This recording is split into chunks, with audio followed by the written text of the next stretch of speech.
Halo semuanya, kembali lagi bersama saya Madianto. Kali ini kita akan membahas tentang tips menjadi sosok rendah hati dan sederhana. Keinginan untuk pamer dan dipandang sebagai orang hebat membuat sikap rendah hati kian langka. Padahal, memelihara sikap ini tidak hanya membuat hidup menjadi lebih damai, kamu pun akan disenangi banyak orang. Kabar baiknya, sikap rendah hati itu bisa dilatih. Berikut 5 tips menjadi sosok yang rendah hati dan sederhana. Yang pertama adalah pendengar yang baik. Kunci utama dari sikap rendah hati adalah kemampuan untuk menghargai orang lain, serta membuat mereka merasa diperhatikan. Salah satu langkah yang dapat kamu lakukan, yakni menjadi pendengar yang baik. Menjadi pendengar yang baik akan melatihmu untuk mengendalikan ego diri, sebab biasanya ego itulah yang membuat kita bersikap sombong. Untuk menjadi pendengar yang baik, hal penting yang harus kamu ingat adalah mendengarkan, bukan untuk memberinya jawaban. Cukup berikan dia perhatian dan merespon dengan tepat. Terkadang saat orang berbicara atau mengutarakan masalahnya, bukan untuk mencari pemecahan masalah, melainkan sekedar ingin ditemani dan diperhatikan. Kedua, mensyukuri apa yang kamu punya. Tanpa rasa syukur, kamu akan mudah sekali merasa apa yang dimiliki saat ini semata-mata karena hasil kerja kerasmu. Tanpa sadar, hal itu juga melibatkan bantuan banyak orang dan pastinya campur tangan Tuhan. Sebab itulah kenapa penting melatih rasa syukur. Dengan bersyukur, kamu akan sadar bahwa berbagai kenikmatan yang diperoleh bukan hanya kontribusi dari usahamu saja, melainkan juga rahmat yang Tuhan berikan. Ini akan menjagamu untuk selalu bersikap rendah hati dan sederhana. Ketiga, meminta bantuan saat membutuhkan. Di antara penyebab seseorang sulit sekali meminta tolong adalah pride atau harga diri. Cobalah untuk hilangkan pemikiran kalau meminta bantuan orang lain itu buruk atau memalukan. Semua hal itu dilakukan karena memang butuh dan bukan niatan untuk memanfaatkan. Maka kamu tidak mesti sungkan untuk minta tolong. Justru dengan mengakui dirimu tidak sempurna dan butuh bantuan orang lain, hal itu akan membuatmu rendah hati. Kamu sadar bahwa manusia itu tidak bisa hidup sendiri. Dengan begitu, bisa terhindar dari sikap tinggi hati atau sombong. Keempat, lupakan ingatan setiap selesai melakukan hal baik. Langkah penting lain supaya kamu senantiasa bersikap rendah hati, yakni menghilangkan harapan untuk dipuji. Cobalah untuk ikhlas dengan melupakan setiap selesai melakukan hal yang baik. Dengan begitu, apapun reaksi yang didapat tidak akan mempengaruhi motifmu berbuat baik. Kamu melakukan itu memang karena keinginan sendiri, bukan demi apresiasi orang lain. Kelima, meningkatkan empati. Empati adalah kemampuan untuk menempatkan diri pada posisi orang lain. Dengan begitu, kamu jadi bisa mendapatkan perspektif yang sama dengan orang tersebut sehingga lebih bisa memahami. Di antara penyebab orang bisa sombong adalah terlalu memberi perhatian pada diri sendiri dan mengabaikan kondisi orang lain. Dengan meningkatkan empati, kamu jadi sadar bahwa dunia dan isinya tidak cuma dirimu seorang, tapi terkoneksi dengan orang lain. Dengan begitu, tidak ada alasan untuk menjadi tinggi hati dan merasa kamu sosok manusia paling hebat. Sikap rendah hati mungkin dipandang remeh, bahkan ada yang menganggapnya sebagai kelemahan. Tapi kerendahan hati membuatmu bisa lebih menikmati hidup, karena tidak dibayangi dengan keinginan untuk selalu dipuji atau dianggap paling segalanya. Maka dari itu, mari latih diri menjadi rendah hati mulai dari sekarang. Kali ini kita akan membahas tentang cara mengumpulkan dana pensiun yang benar. Semua orang akan memasuki usia pensiun pada suatu hari. Apakah kamu sudah siap secara finansial ketika momen itu tiba? Sebagian mungkin sudah, sebagian belum karena berbagai alasan, seperti faktor usia yang masih terlalu muda untuk memikirkan masa pensiun, keterbatasan keuangan, dan lainnya.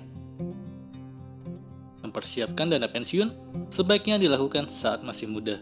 Lalu bagaimana cara menghitung dan mengumpulkan dana pensiun? Cara menghitung dana pensiun. Sebenarnya tidak ada jumlah pasti mengenai dana pensiun yang harus dikumpulkan seseorang. Semakin banyak, semakin baik. Kalau usia pensiun di Indonesia 55 tahun dan umur rata-rata bisa bertahan hidup 75 tahun, maka kamu perlu mengumpulkan dana pensiun selama 20 tahun. Anggaplah biaya hidup selama 1 bulan 5 juta rupiah, maka dalam setahun sebesar 60 juta rupiah. Hasil 60 juta dikali 20 tahun, maka totalnya 1,2 miliar dengan asumsi perhitungan tanpa inflasi. Kalau dihitung menggunakan inflasi, maka total dananya pasti lebih besar. Dilihat dari total dananya yang begitu besar, apakah kamu yakin mau foya-foya? Berikut cara mengumpulkan dana pensiun yang tidak akan menyiksamu. Yang pertama, mulailah untuk investasi. Mengubah mindset dari pengeluaran menjadi investasi perlu dilakukan dari sekarang. Spending atau pengeluaran sama sekali tidak bisa menumbuhkan uang, malah uang jadi habis tanpa disadari. Terlebih kalau kita mengeluarkan atau belanja yang sifatnya konsumtif. Namun, investing ampuh melipat gandakan jumlah uang kalau kamu menempatkannya di instrumen yang tepat. Dana untuk investasi bisa kamu alokasikan dari gaji bulanan sebesar 10 hingga 20%. Kalau gajimu 7 juta per bulan, maka anggaran investasi sekitar 700.000 sampai 1,4 juta. Jumlah ini sebenarnya belum tentu cukup untuk membiayai masa pensiun nanti, tapi setidaknya menjadi awal yang baik untuk memulai. Sebaiknya tambah alokasi investasi seiring dengan meningkatnya jumlah pendapatan guna memaksimalkan dana pensiun. Kedua, menekan biaya yang kurang penting. Bagi yang suka belanja konsumtif, kurangi dari sekarang. Belanja konsumtif hanya memberimu kepuasan sesaat. Setelah kepuasan tersebut terpenuhi, biasanya kamu akan mencari alasan lain untuk kembali melakukan aksi konsumtif demi mencapai kepuasan lain. Tidak sulit, kamu hanya perlu membuat skala prioritas sebelum membelanjakan uangmu. Prioritaskan barang-barang yang dibutuhkan, sedangkan keinginan ditunda terlebih dahulu sehingga uangnya cukup untuk membiayai hidupmu. Penghematan yang berhasil dilakukan bisa dialihkan langsung untuk menambah dana pensiun. Dengan demikian, jumlah dana pensiun yang terkumpul akan bertambah seiring adanya pemangkasan biaya yang kurang penting. Ketiga, mencicil aset untuk dana pensiun. Aset adalah barang yang bisa diperjualbelikan ketika kamu membutuhkan uang di masa mendatang. Bentuknya bisa berupa rumah, tanah, bisnis, atau investasi. Ada 3 bentuk aset yang bisa dialokasikan saat ini. Yang pertama, aset yang aman atau safe basket.